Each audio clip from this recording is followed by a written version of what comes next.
lalaki ay nag-set up ng camera para maintindihan kung bakit siya tinititigan ng kanyang aso buong gabi at ang rason ay ikakamangha niyong lahat.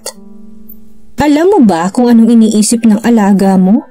Siguro, base sa kilos nila o inuugali, ay malalaman mo kung may problema ba sila sa kalusugan, kung nasa mood ba silang makipaglaro, maging masaya, maging malungkot o nais lamang magpahinga.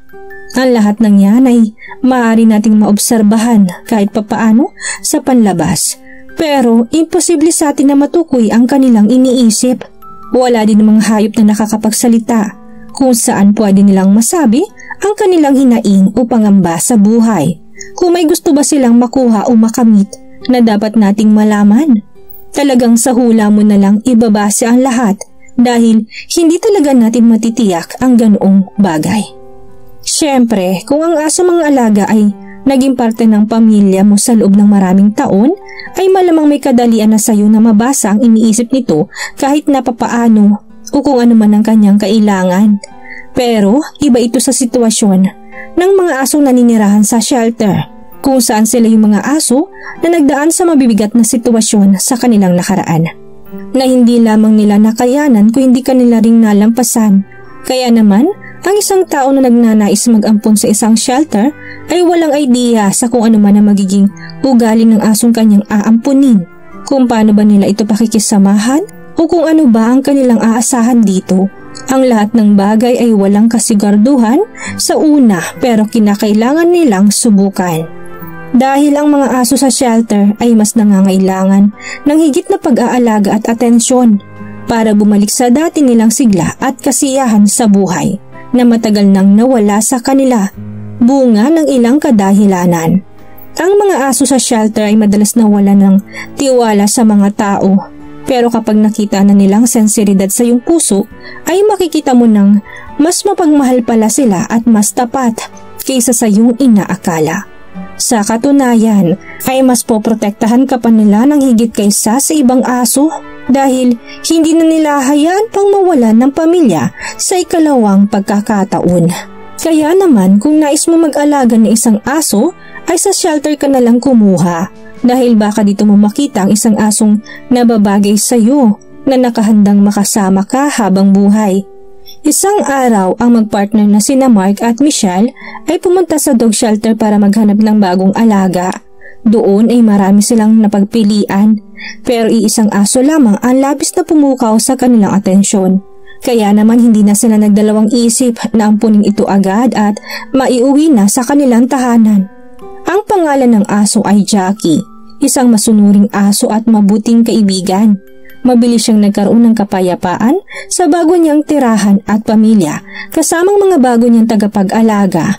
Si Jackie, gaya ng ordinaryong aso ay mahilig ding maglaro ng bola, kumain ng iba't ibang pagkain at magdala ng tsinelas sa kanyang amo.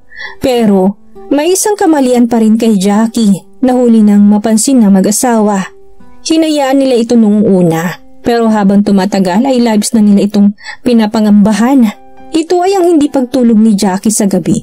Sa bawat oras na matutulog ang mag-asawa ay mananatili lamang si Jackie sa pintuan ng kanilang kwarto.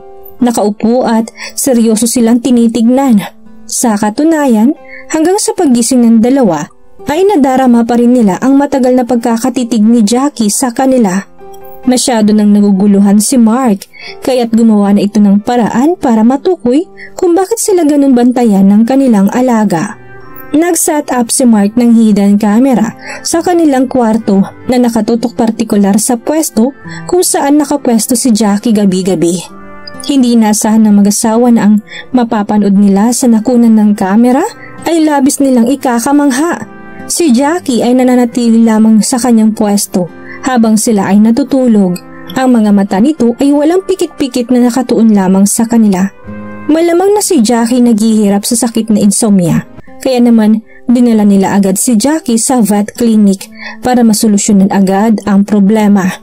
Pinahayag naman na mag-asawa ang bawat nangyari sa vet na magsasagawa na rin ng comprehensive examination at matapos ang lahat ng dapat gawin ng vet ay sinigurado nito sa mag-asawa na ang aso nila ay malusog at wala namang problema.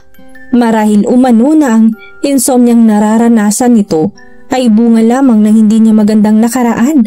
Dahilan para tunguhin din agad ni Mark at Michelle ang shelter para makakalap ang ilang nakarang impormasyon ni Jackie.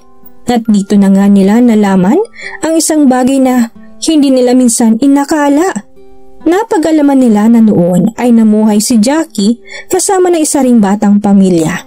Isang pamilya na inalagaan si Jackie at minahal ng sobra hanggang sa ang babae niyang tagapag-alaga noon ay nabuntis at nawalan ng oras sa kanya. Si Mark naman ay bibihira na din kung makauwi dahil sa pagiging abala sa trabaho at hindi na rin nagkakaroon ng oras para kay Jackie. Dagdag pa ni kinatakot na rin ng mag-asawa ang posibilidad na maging delikado si Jackie sa kanilang anak kung sakali. Ano't ano pa man ay nawalan na ng lugar si Jackie sa kanilang pamilya simula ng mga panahon na yon. Para mawalan ng problema ay naisipan na lamang na mag-asawa na madala si Jackie sa center para maampon ng iba. Isang beses habang si Jackie umano ay natutulog ay maingat itong pinasok sa isang lagayan na gawa sa kahoy na ang laki ay sasapat lamang sa kanya. Dinala nila si Jackie sa isang shelter.